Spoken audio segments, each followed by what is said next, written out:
Bismillahirrahmanirrahim. Assalamualaikum warahmatullahi wabarakatuh. Dunia hari ini memerlukan Muslim yang berjiwa besar. Apabila turunnya ayat Iqra' bismi rabbikal ladzi khalaq kepada Nabi Muhammad sallallahu alaihi wasallam, maka jelas kat situ sebenarnya Islam ni datang bukan sekadar untuk mengubat hati, bukan sekadar untuk kita ni jadi orang biasa. Tak, Islam datang untuk mengubah dunia. Sebab itu apabila Nabi menerima Iqra' bismi rabbikal ladzi khalaq, Nabi telah disediakan untuk berjiwa besar. Nabi bertafakur di Gua Hira, Nabi dah melakukan dakwah secara kecil-kecilan, Nabi jauh daripada maksiat ila akhir. Tetapi jiwa yang besar ni dia tak dapat secara automatik. Dia tak dapat dengan kita berangan, dia tak dapat dengan kita sekadar kita bercakap aku ni hebat, aku ni nak meminta dunia ila akhir, tak dapat.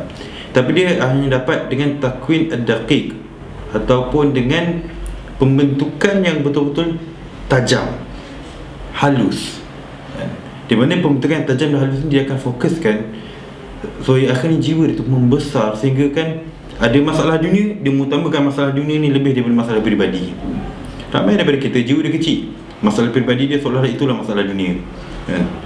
Bila putus tunang, putus couple ke apa semua tu, itulah masalah soal dunia dah hancur. Sedangkan sebenarnya dunia dalam keadaan memerlukan kita menyelesaikan masalah dunia yang lebih besar.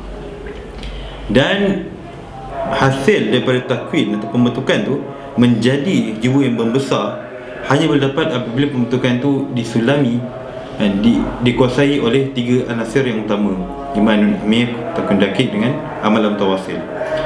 Anak tak nak syarah tiga benda ni, tapi anak nak fokuskan kepada hasil tiga benda ni. Kenapa dia nak capai satu je benda, iaitu yuqzatur ruh, iaitu roh, kebangkitan roh yang bukan calang-calang ni, kebangkitan roh yang menjadikan Allah SWT lebih tinggi dari diri dia sendiri, kebangkitan roh yang merasakan bahawa apabila Allah suruh satu perkara, maka semua halangan di hadapannya merupakan halangan-halangan yang perlu aku tempuh.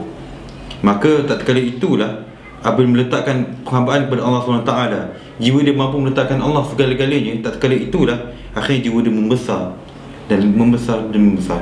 Dan perkara itu tak dapat dengan bercakap, dapat dengan beramal, diuji, mujahadah, sabar. Jadi wallahu a'lam bissawab. Semoga jiwa kita menjadi jiwa yang besar, meletakkan Allah di atas segalanya, dan apa yang Allah nak kita lakukan dengan sepenuh jiwa kita, maka tak kali itulah jiwa kita menjadi jiwa yang besar. Wallahu a'lam.